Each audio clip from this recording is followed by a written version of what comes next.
Hey learners, ready to dive in. Today we're tackling something that might sound a little intimidating at first, meta-analysis.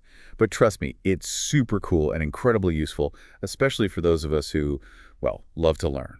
It's fascinating because meta-analysis is like getting a bird's eye view of an entire area of research. Instead of wading through a ton of individual studies, some of which may even have conflicting results, you can get right to the distilled, most reliable findings. It's powerful. Okay, so instead of getting bogged down in 100 different research papers, it's like getting the cheat sheet, like the Spark Notes version of what all that research actually means. Exactly. And it does this using robust statistical methods to combine the results of all those studies. So you end up with a much more accurate and nuanced understanding than you could ever get from just one study alone. So it's not just like, oh, this one person thinks this.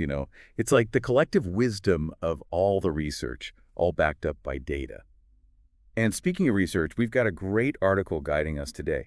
How to Conduct a Meta-Analysis in 8 Steps, a practical guide by Hansen, Steinmetz, and Block, published in 2021. It's a fantastic resource. It lays out a clear step-by-step process for anyone who wants to understand or even conduct a meta-analysis. We'll be unpacking some really interesting stuff too, like the file drawer problem, which is a sneaky kind of bias you need to watch out for when reading research, even outside of meta-analysis. Okay, I'm intrigued. But before we get into those 8 steps, let's back up a bit. What exactly is meta-analysis? Is it just a fancy name for a literature review? It's definitely more than a regular literature review. You see, instead of simply summarizing what different studies say, meta-analysis uses statistical methods to combine the data from all those studies and actually calculate an overall effect. So it's not just study A found this and study B found that. It's based on all the available data, here's the overall effect of whatever we're looking at. Precisely. And this way of analyzing the data gives us a much more accurate and reliable estimate of the true effect than any single study ever could. It's like cutting through the noise and getting right to the heart of the matter. Now, why should our listeners care about this? Why is meta-analysis so valuable? Well, imagine you're trying to decide if you should invest in one of those new productivity apps. You read some reviews, some good, some not so good. How do you know what to believe? A meta-analysis of the research on productivity apps could give you the most reliable answer because it considers the results of many, many studies, not just a few. Or let's say you want to implement a new leadership training program at your company. A meta-analysis could tell you which programs have the strongest evidence of actually improving performance. Okay, so it has some serious real-world applications. It's about using evidence to make better decisions, whether it's personal choices or big professional strategies. No more blindly following trends or relying on just gut feelings. It's about having data on your side. Exactly. And the amazing thing is, it's incredibly versatile. It started in medical and psychological research, but now it's being used in everything from management and economics to education and even sports science. It's about synthesizing research to try to get as close as possible to the truth about a topic. It sounds pretty awesome, but how do you actually do it? Luckily, our guide breaks it down into 8 key steps. And step one, while it might seem obvious, is super important. It's all about defining your research question. That sounds simple enough. What's so hard about asking a question? Well, think about it this way. What if you were interested in the impact of, let's say, social media on well-being? That is a massive topic. Thousands, if not millions, of articles have been written about it. You need to get very specific to make your meta-analysis manageable. So it's like going from I want to learn about space to I want to study how black holes are formed. You need to narrow it down. Right. And you need to consider what research is already out there. There might be tons of meta-analyses on, say, the general effects of social media. To make yours stand out and contribute something new, you could focus on a specific platform, maybe an age group, or a very specific aspect of well-being. So you're not just repeating what's already been done, you're adding something new to the conversation. Yeah. It's like instead of writing yet another general social media study, you're doing a deep dive into how, say, TikTok specifically affects teenagers' self-esteem. Now that's way more specific and interesting. That's a great way to put it. You're looking for that sweet spot where your question is both manageable and contributes something truly unique and valuable to the field. Got it. So once you've crafted that perfect research question, what's next? Step two is where the real detective work begins. The literature search. Time to put on our Sherlock Holmes hats and get sleuthing. But seriously, how do you even begin to search for relevant studies when there could be literally millions of articles out there? You're right. It can be pretty overwhelming. But think of it like building a house. You don't just start randomly laying bricks, do you? You need a blueprint, a plan.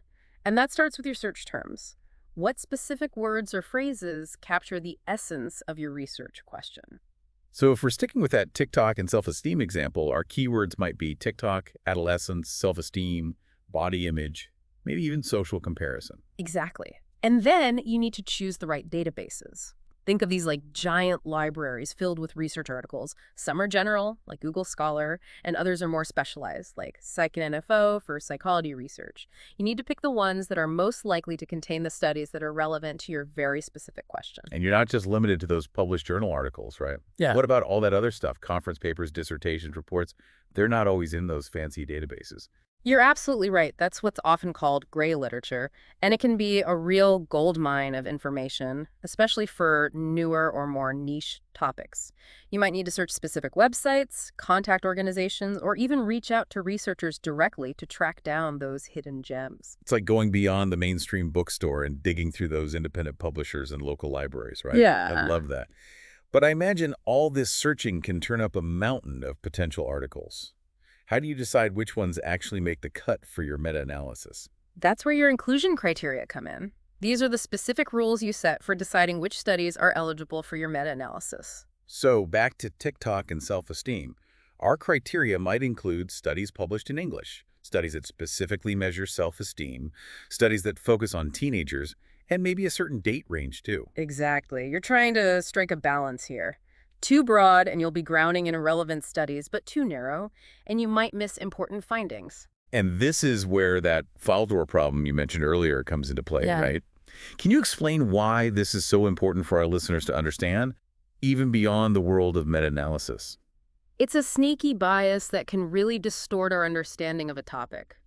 The problem is that studies that find exciting, positive results are much more likely to get published than those with, let's say, boring, null results. So imagine like 100 studies are done on that TikTok and self-esteem question, but only the 20 that found a negative effect actually get published. That would make it seem like the problem is way worse than it might actually be, right? Exactly. So even if you're just reading a single research article or a news report about a study, it's so important to remember that there might be a whole bunch of unpublished studies out there that could paint a completely different picture. It's like that saying, don't believe everything you read. Being aware of this bias helps you be a more critical consumer of information, whether you're reading a news article or evaluating a new business strategy. Absolutely.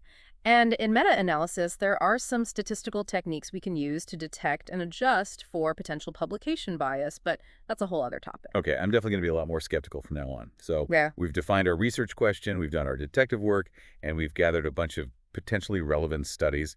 What's step 3 all about? Step 3 is all about choosing the right effect size measure. Okay, break that down for us. What exactly is an effect size, and why is it so important? Basically, it's a way to standardize the results of different studies so we can compare apples to apples, even if those studies use different methods or measures. Think of it like converting different currencies into a common currency so you can easily compare prices. So if one study measured self-esteem on a scale of 1 to 10, and another used a 1 to 100 scale, the effect size would allow us to compare those findings directly. Precisely. And it's not just about making comparisons, it's about understanding the magnitude of the effect. A larger effect size means a stronger relationship or a bigger impact. So if we find a large effect size for the negative impact of TikTok on teenagers' self-esteem, that's a much bigger red flag than if we found a small effect size, right? You got it. The effect size gives us crucial information about the practical significance of the findings. It's not just about whether there is an effect that's statistical significance, but whether that effect is actually meaningful in the real world. Makes sense. Now, I know there are different types of effect size measures. How do you choose the right one for your meta-analysis? Well, it depends on the type of data and research question you're working with. Some of the most common ones are correlation coefficients, which measure the strength of the relationship between two variables. Like the correlation between the amount of time spent on TikTok and levels of self-esteem. Exactly. And then we have standardized mean differences, which are used to compare the average scores of two groups. So if we wanted to compare the self-esteem of teenagers who use TikTok versus those who don't, we would use a standardized mean difference. Precisely. And sometimes you might even need to convert effect sizes from different studies into a common measure, especially if they use different statistical methods or reported their results differently. It's all about making sure you're comparing apples to apples. It sounds like picking the right effect size measure is crucial for making meaningful comparisons and drawing accurate conclusions from your meta-analysis. Okay, we're 3 steps in. What's next on our meta-analysis checklist? Step 4 gets a little more technical. It's about choosing your analytical method. But don't worry, we'll break it down so it's easy to understand. All right, bring on the technical stuff. We're ready to dive deeper. All right, let's talk about those analytical methods. The most basic type is called univariate meta-analysis. It's like finding the average effect size across all of those studies you've included. Okay, so it's giving you that big picture view of the relationship you're investigating based on the combined evidence of all the studies. Exactly. But what if you suspect there are certain factors that might influence the strength or even the direction of that relationship? That's where meta-regression analysis comes in handy. Ooh, meta-regression. Now that sounds fancy. What's that all about? Well, imagine this. You're studying how effective different exercise programs are for weight loss. A simple average might tell you that, yeah, overall, exercise helps people lose weight, but meta-regression lets you go deeper. What if a person's age influences how effective those different programs are, or their starting weight? Meta-regression allows you to investigate these moderator variables. So it's like saying, hey, exercise works, but it works differently depending on these other factors. That seems really useful. Precisely. It gives you a much more nuanced understanding of the relationship you're studying. And then we have meta-analytic structural equation modeling, or MESM for short. Okay, I'm getting flashbacks to stats class. What does MESM bring to the party? MESM is what you use when you want to look at the relationships between multiple variables all at the same time. So imagine you're studying, say, how job satisfaction, leadership style, and team performance are all connected. MESM could help you test an entire model of how those variables influence each other using data from multiple studies. So like you're taking a bunch of different puzzle pieces from different research studies, and you're using MSM to see how they all fit together to make the bigger picture. That's a great analogy. And of course, we can't forget about qualitative meta-analysis. It's less common than those other methods, but it's super useful when you're working with studies that aren't just about numbers. So if you're interested in something like the lived experiences of people with a certain health condition, where the data is more about description and individual experiences. Exactly. Qualitative meta-analysis helps you systematically analyze those rich, qualitative findings from different studies to see what patterns emerge and develop a deeper understanding. Okay, I'm starting to get the feeling there's a meta-analysis method for pretty much any research question you could come up with. So once you've figured out your analytical approach, what's next?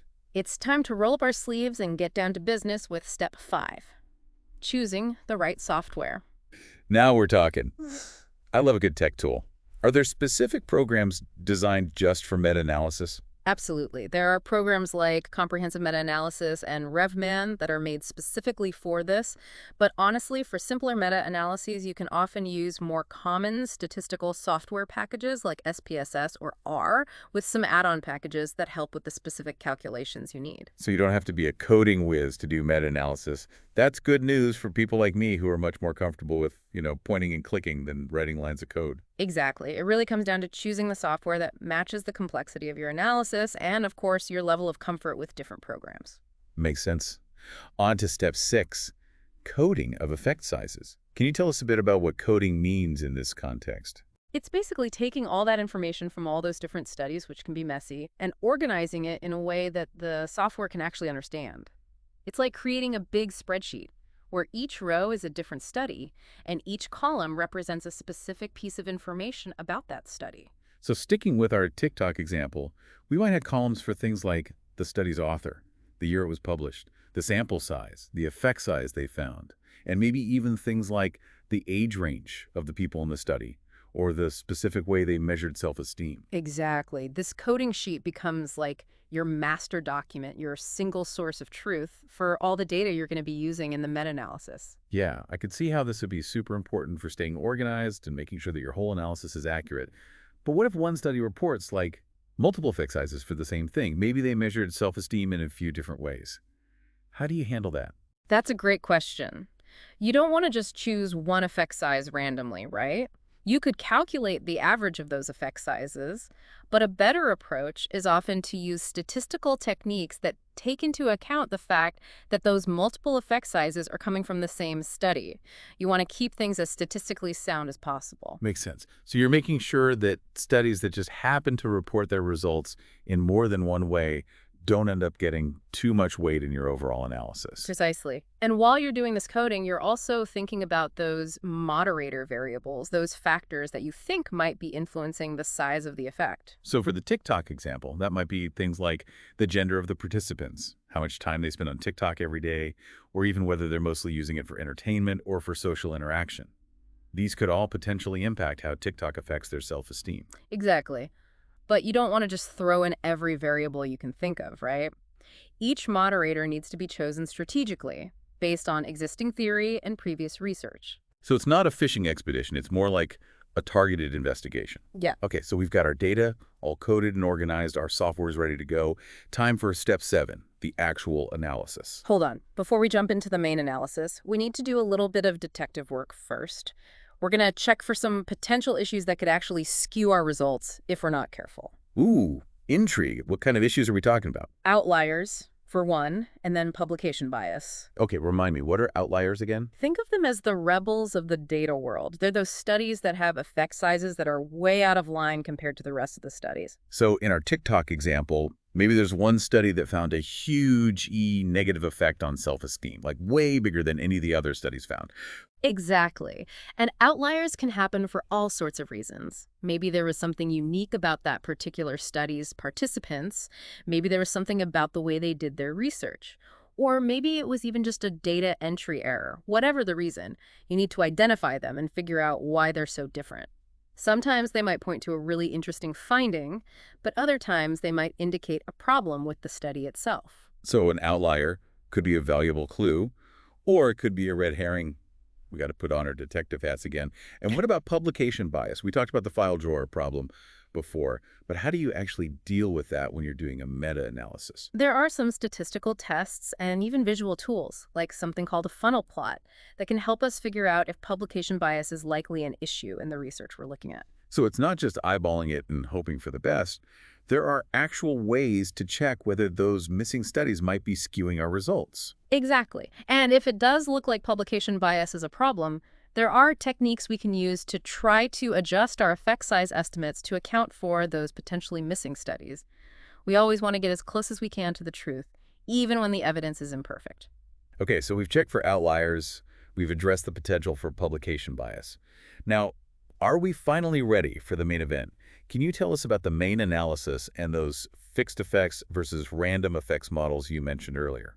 All right, so here's the key difference between those two models. Fixed effects models basically assume that all the studies in our meta-analysis are trying to estimate the same one true underlying effect. And any differences we see in their findings is just due to chance or random variation. Random effects models, on the other hand, assume that the true effect might actually be different across different studies. So it's like fixed effects is saying there's one right answer to our question, and random effects is saying, well, the answer might actually be different depending on the context. Precisely. And in research fields like management or education, where there are just so many different factors that could be influencing the results of a study, random effects models are often more realistic. So going back to our TikTok example, a random effects model would acknowledge that the impact of TikTok on self-esteem might be different depending on things like cultural norms, parenting styles, or even the specific features of the app that are more popular in different places. Exactly. A fixed effects model might oversimplify those findings and miss those important nuances. It's amazing how much thought and consideration goes into every single step of a meta-analysis. It's not just blindly plugging numbers into a formula. It's really about making informed choices at each stage to ensure the analysis is as accurate and as insightful as possible. Couldn't have said it better myself. And once you've run your analysis and got your results, you move on to that final step, reporting your findings. Okay, step 8, the grand finale. What are the most important things to keep in mind when you're sharing your meta-analysis with the world? Transparency. You want to make sure that people who read your meta-analysis understand exactly what you did, how you did it, and what you found. This means giving them the details about your search strategy, the criteria you use to decide which studies to include, any decisions you made about coding the data, and any other analyses you might have run to check how robust your findings are. So it's like showing your work, so to speak. Let people follow your logic and understand how you got to your conclusions. Exactly. And it's also important to present your results clearly and concisely. You can use tables, figures, and even those forest plots, which are those helpful graphs that show the effect size from each individual study, along with the overall pooled effect size from the whole meta-analysis. I love a good visual. A picture really is worth 1,000 words, right? Uh-huh. Especially when you're dealing with complex data. Absolutely. And lastly, you want to discuss the implications of your findings. What do they mean for the theories in your field? What are the practical implications for things like policy decisions, how practitioners work, or even just what individuals do in their lives? And it's always important to be upfront about any limitations of your meta-analysis too, right? Right. No research is perfect. Absolutely. It's crucial to acknowledge any potential biases or methodological weaknesses in the research you've analyzed, or any gaps that exist in the current research literature.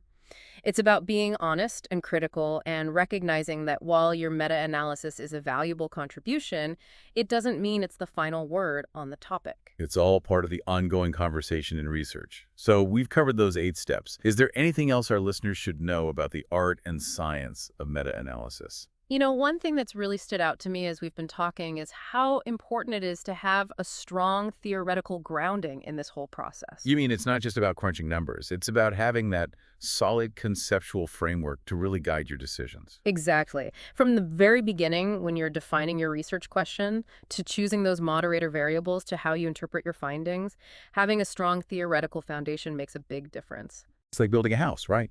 You need that blueprint to make sure everything's aligned and that the whole structure is sound. That's such a good analogy. And it reminds me of another really important point about choosing those moderators. It shouldn't just be a fishing expedition where you throw in every variable you can think of and just see what's statistically significant. So no moderator soup. We need to be a little bit picky. Definitely. Each moderator you include should have a clear reason for being there, based on the theory and previous research that suggests it might be influential. It's about being strategic and thoughtful, not just looking for anything that might look statistically significant. Exactly. And that same kind of selectivity applies to other parts of the meta-analysis too, like choosing the right analytical method and how you interpret the results. Speaking of the analysis, we were talking about reporting the results and how important transparency is. I'm curious, what are some of the key things that should be included when you're writing up your meta-analysis? Well, you need to clearly state your research question and the hypotheses you're testing. Think of it as setting the stage for the reader. What are you trying to find out, and why should anyone care? It's like giving your readers a roadmap for the journey they're about to take. Exactly. And then you need to describe your literature search process in a lot of detail. Which databases did you use? What were your exact search terms? What were your inclusion and exclusion criteria? So you're essentially laying out all the steps you took to gather all that evidence. Precisely. This level of transparency is crucial so that others can see how comprehensive and rigorous your search was. What about information about the studies you ended up including? What are the key things to report about them?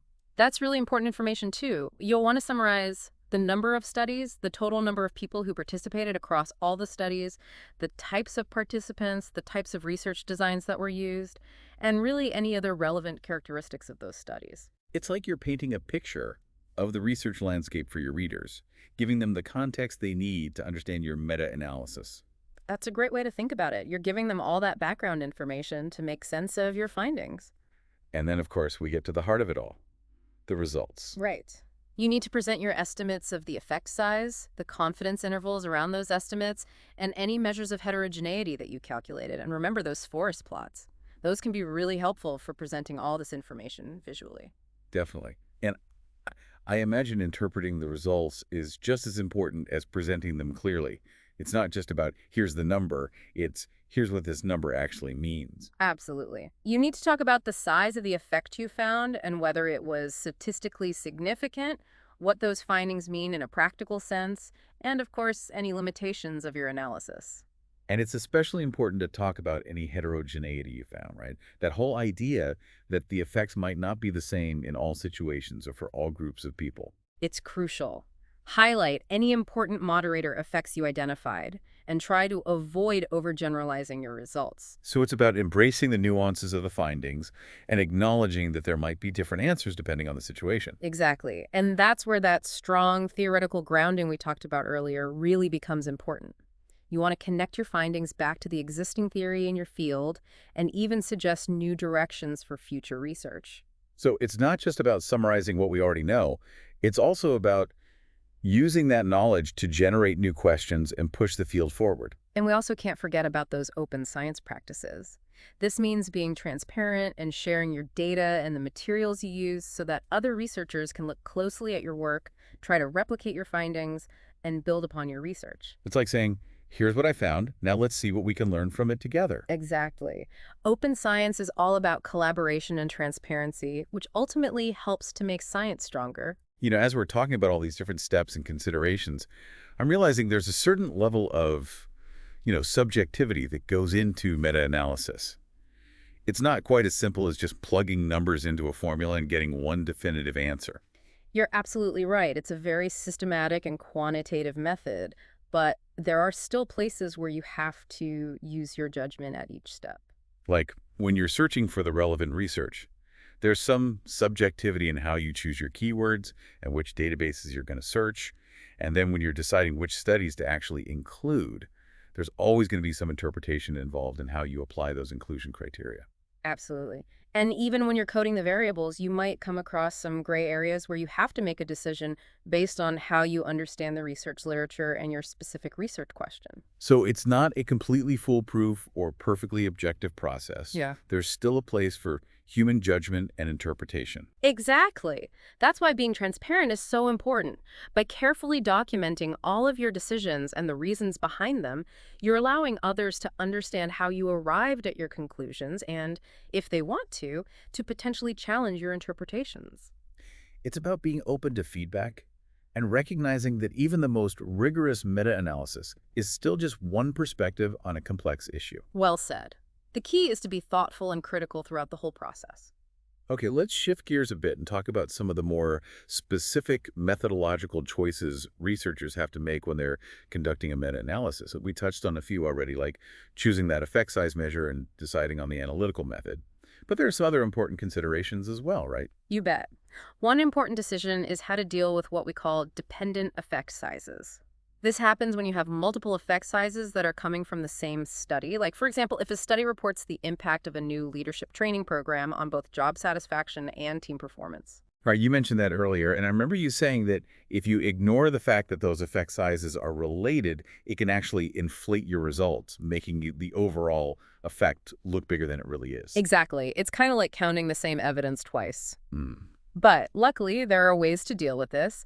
You can average those dependent effect sizes or use some more complex statistical methods like multi-level modeling. So again, it's all about making sure your analysis is as accurate and unbiased as possible. Now, what about missing data?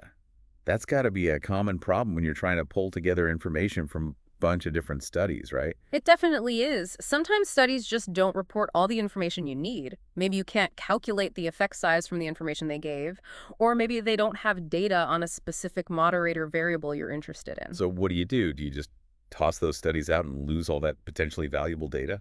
Not necessarily. There are statistical techniques like imputation that you can use to try to estimate those missing values based on the data that you DO have. It's like filling in the missing pieces of a puzzle using the pieces that you already have. That's a great analogy. But you always want to be careful with imputation methods, though, and understand their limitations. But it's another tool in your toolkit to make the most of the available evidence. Exactly. And it highlights why it's so important to have a solid understanding of statistics when you're doing meta-analytic research. Speaking of statistics, I'm still a little bit fuzzy on how researchers decide between those fixed effects and random effects models.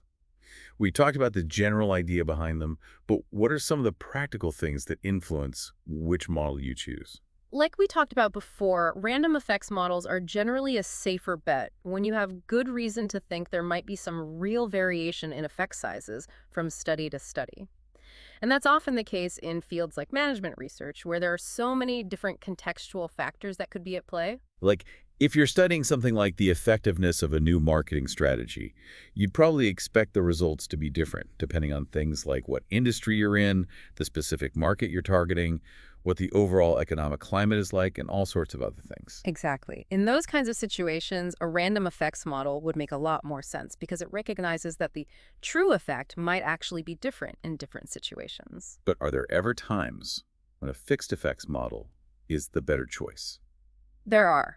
If you have strong reasons to think all those different studies are really measuring the same exact underlying effect, and any differences in their findings are purely due to random chance, then using a fixed effects model might make sense. So maybe if you were studying something like a really specific biological process under very carefully controlled laboratory conditions where everything is pretty much the same in each study. Exactly. But honestly, even in those kinds of situations, it's usually a good idea to just err on the side of caution and go with a random effects model. It's like acknowledging that there's always the possibility of some hidden variation that we might not be aware of. Better safe than sorry. And it's important to remember that this isn't just a statistical choice. It also has implications for how you interpret your findings. Absolutely.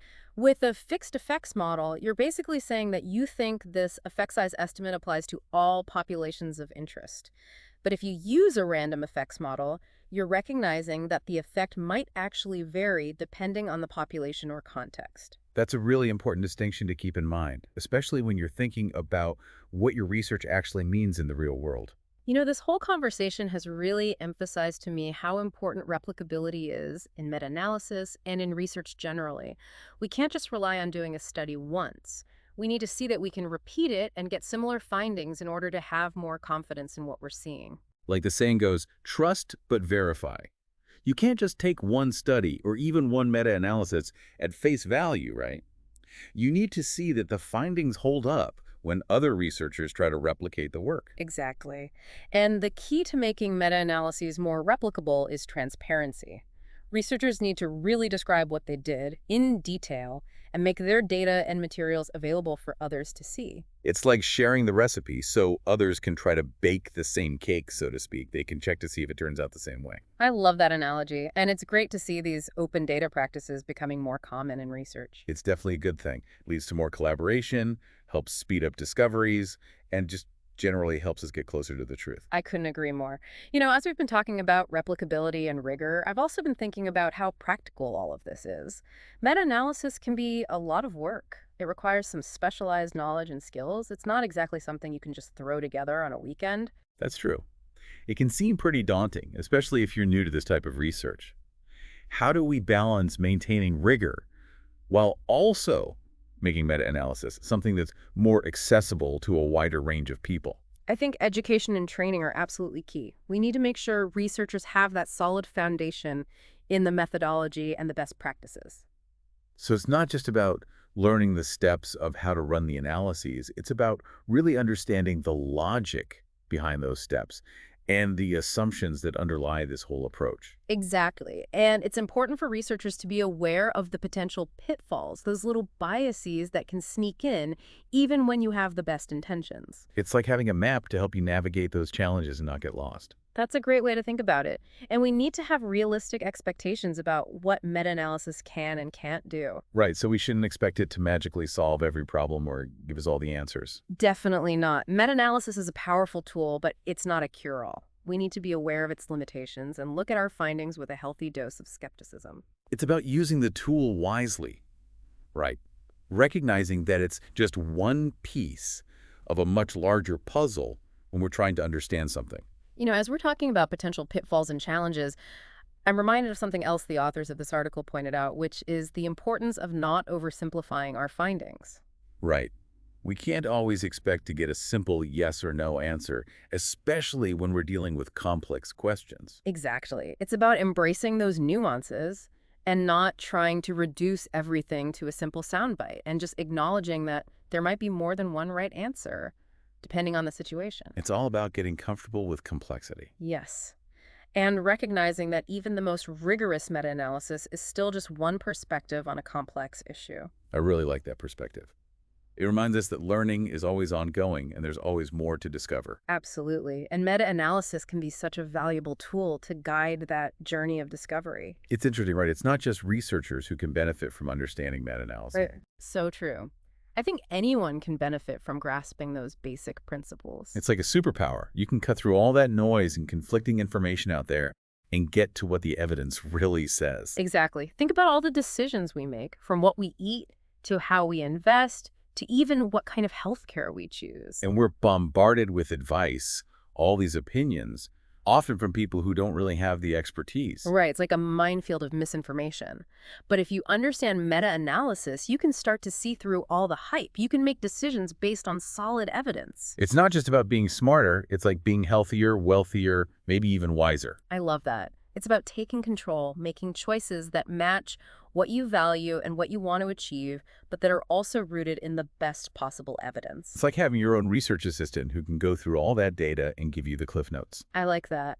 And this goes beyond just personal decisions, too.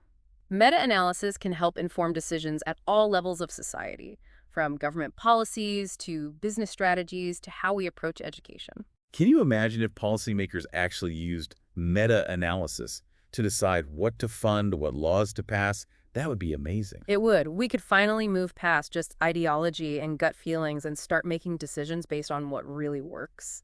And it's not just about effectiveness, it's about efficiency too. Meta-analysis can help us find those cost-effective solutions, which is super important in areas like healthcare and education, where resources are limited. You know, it's funny, when people hear the term meta-analysis, they often think it's really dry and technical, but I think it's actually incredibly exciting. I totally agree. It's like solving this giant puzzle. You're piecing together all these different studies to create a clearer, more complete picture of what's going on. And it's always evolving. New statistical techniques are coming out all the time, and researchers are finding new, interesting questions to apply meta-analysis to. It feels like we're just starting to see what this method can do. And with more and more data becoming available and open science practices becoming more common, the possibilities just seem endless. I couldn't agree more. And the best part, anyone can learn about meta-analysis. You don't have to be a statistician. You don't even have to be a researcher to understand those basic principles. There are tons of great resources, books, articles, online courses. You can totally get up to speed. And once you do, you'll start to see the world differently. You'll have that critical eye. It's like putting on X-ray glasses and suddenly being able to see through all the hype and get to the real truth. I love that. And that's a great place to wrap up. Meta-analysis is such a powerful tool for understanding the world and making better decisions, both personally and professionally. This has been an amazing deep dive into the world of meta-analysis. I don't know about you, but I feel inspired. Like, I can go out and meta-analyze everything. Me too. This has been such an insightful conversation. A huge thank you to all of our listeners for joining us on this journey of discovery. And hey, the next time you're faced with a tough decision, think about the power of meta-analysis. It might just help you find the answer you're looking for. Until next time, fellow learners, keep those brains buzzing.